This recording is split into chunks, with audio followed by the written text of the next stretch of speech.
Hey friends, welcome back to my channel. If you're new here, I'm Adanna, and on this channel we talk about all things stories and self-care.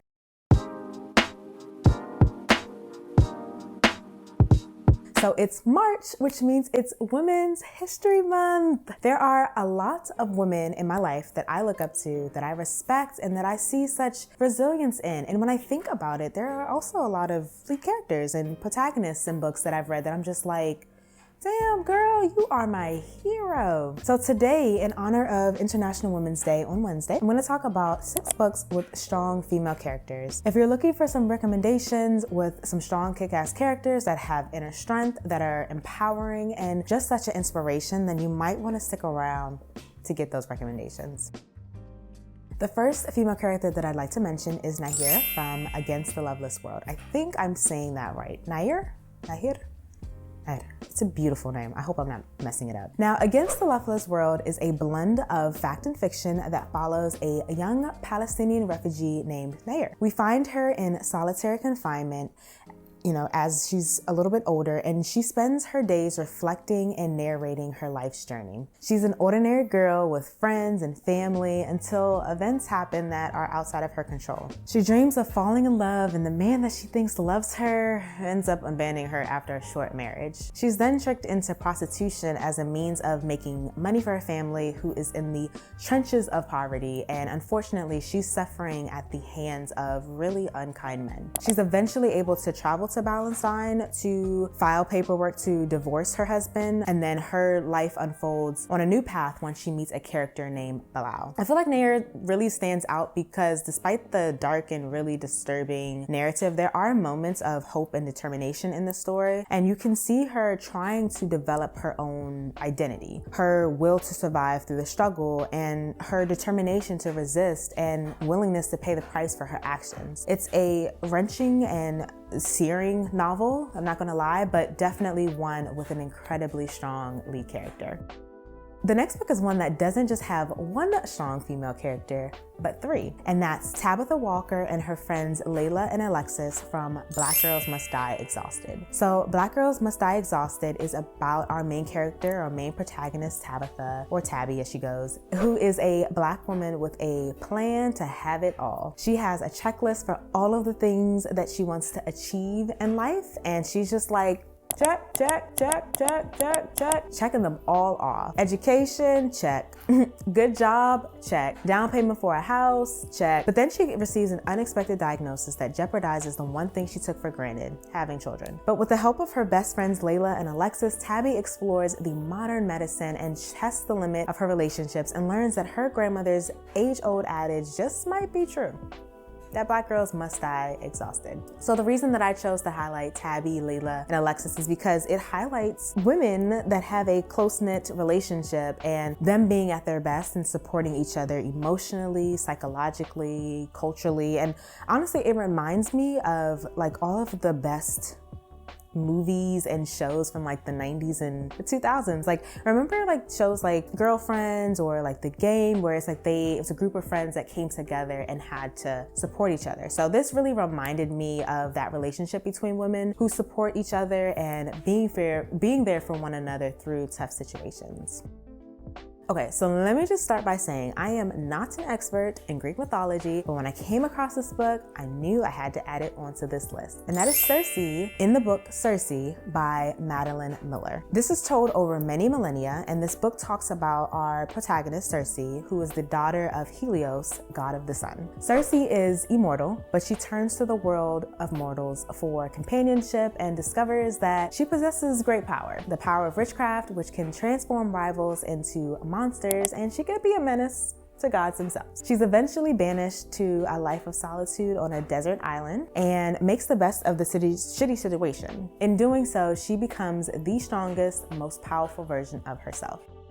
The next strong female character is one that I'm sure many of you have already heard of, which is Katniss Everdeen from The Hunger Games. This story is probably the most recognizable on this list, and if you haven't read the book, then I'm sure you've probably definitely seen the movie, or at least maybe remember the hype that surrounded the movie coming out. But anyway, on the off chance that you've not heard of it, The Hunger Games is a book set in a future post-apocalyptic world where there is a cruel government called the capital, and the capital is in control of the 12 districts of Panem. As part of punishment for the revolution in the past, the capital created the Hunger Games, in which one boy and one girl from each district is chosen to fight on live television until one child remains. So our main character, Katniss, actually volunteers in place of her sister Primrose to protect her, and she enters the game, and during the games, she's cunning and honestly really shows a lot of compassion. She also really is smart in that because the games are televised, she uses the fact that the games are televised to her advantage so she can be sent food and medicine, and so on and so forth, and I'm not going to ruin the rest of the story. So while this book is over 14 years old at this point, which, whoa, like where the heck has the time gone? A list of strong female leads, in my opinion, just isn't complete without Katniss Everdeen and the courage and strong moral compass with which she acted upon. So when I added this next book to the list, I originally thought that I would talk about the main character, but I realized that the strength really lies in one of the supporting characters, and that book is The Four Winds. So in The Four Winds, which is loosely based on the Great Depression, when millions are out of work and a drought has broken the earth and honestly the people of the Great Plains. During this time, our main character, Elsa, has to make a decision on whether or not she should stay in Texas, where the land again has dried up, or go west to California in search of a better life. She decides to go to California, and when she gets there, she experiences so many hardships and trials that kind of make her former life in Texas seem like a breeze. But through the strength and determination of her daughter, Loretta, she ends up finding her voice and showcasing epic heroism and holding on to hope in one of America's most defining and heartbreaking eras. So it's a little hard for me to explain why I chose to feature Loretta, Elsa's daughter, instead of Elsa without spoiling the story, but I'll add, I guess, one passage or one piece of writing that just kind of shows the fight that Loretta had and inspired Elsa to have as well. Loretta wanted to be angry. What had Jack said to her the first day they met? "You have fire in you, kid. Don't let the bastard snuff it out." Something like that. Loretta didn't want to be the kind of woman who suffered in silence. The next character comes from one of my favorite books in 2021, which is Where the Crawdads Sing. In this story, we find Kaya Clark, who is a wild, barefoot, unfit for the polite society of the day. And unfortunately, through a series of events, one by one, each member of her family leaves her, and she's completely abandoned by the time she's 7, or is it either 7 or 10, I can't remember. But she learns to survive all those years alone in the marsh that she calls home by finding friends in the gulls and lessons in the sand. But in 1969, when Chase Andrews, a popular and charming young man, is found dead, the locals immediately suspect her. They suspect that she's at fault, and she's done. We see how the things the locals accuse her of are not necessarily true, and in fact, quite the opposite. She's actually a really bright and intelligent soul, and I'll be honest, few stories really hit me in the gut like Kaya and her story, but again, her perseverance is key, and even though she's gone through all that she's gone through, she still displays a level of humanity and vulnerability that breaks my heart. And if I'm honest, let me tell you, sometimes vulnerability is the fiercest form of strength. The next book draws similar themes as Where the Crawdads Sings, but while that one is a fictional story, this one is the account of one woman's actual story. The memoir, Educated, is about Tara Westover. Tara was 17 the first time that she stepped foot in a classroom. Born to survivalists in the mountains of Idaho, she prepared for the end of the world by stockpiling home-canned peaches and sleeping with her head for the hills bag. In the summer, she stewed herbs for her mother, a midwife and a healer, and in the winter, she salvaged in her father's junkyard. Her father forbade hospitals, so Tara never saw a doctor or nurse, and gashes, concussions, and even burns from explosions were all treated at home with herbalism. The family was so isolated from mainstream society that there was no one to ensure that the children received an education and no one to intervene when one of Tara's older brothers became violent. Then, lacking any formal education, Tara began to educate herself. She taught herself enough mathematics and grammar to be admitted to Brigham Young University, where she studied history, learning for the first time about important world events like the Holocaust and the Civil Rights Movement. Her quest for knowledge transformed her, taking her over oceans and across continents to Harvard and to Cambridge. Only then would she wonder if she traveled too far,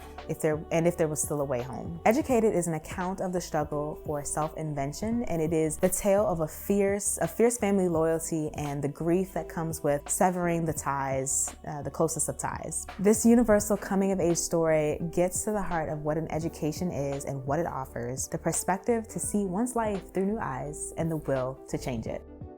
The last strong female character that I wanted to include on this list is, again, from one of my favorite books of 2021, and that is Esun from the 5th season. This book follows the journey of Esun, mother and Orogin, they're an oppressed, like racially defined class of powerful earth benders in KJEMISIN's fictional supercontinental world known as the Stillness. And this book begins with a devastating seismic apocalyptic event, which is a 5th season, which they call that, therefore breaking alongside the earth into 3 narrative threads.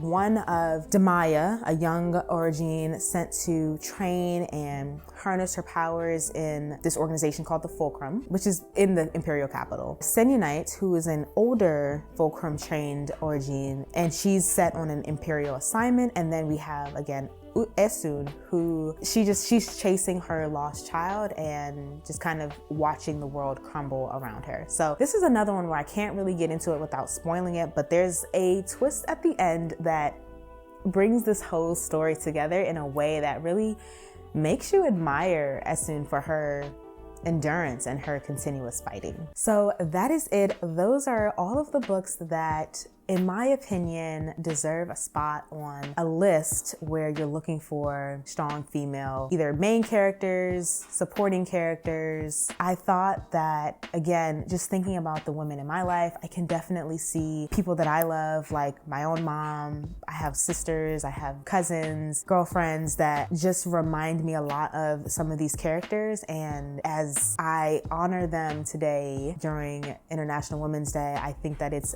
awesome to continue to read the stories of phenomenal women, whether they be in the form of actual real stories or the memoirs of the experiences from women. So what do you think? Are there any women, female characters that you think that I should add to this list, or that you really resonated with and you would love to share? Definitely leave that in a comment down below. I'm always looking for new books. I'm sure others in this community are looking for new books. So definitely leave those recommendations or your own lists down below. Love to see what you think. If you liked this video, definitely give it a thumbs up. By doing so, it helps this channel by putting this in front of more viewers like yourself that love Black, Indigenous, persons of color, women, authors, and stories from those communities. So if you have anything in your heart to support this channel, just giving it a like would do so much in putting this in front of more people. If you are new and you liked what you saw but you haven't subscribed yet, definitely subscribe down below and hit the notification bell so you're notified of every single time that I upload. But thank you so much for watching, and I will see you in the next one.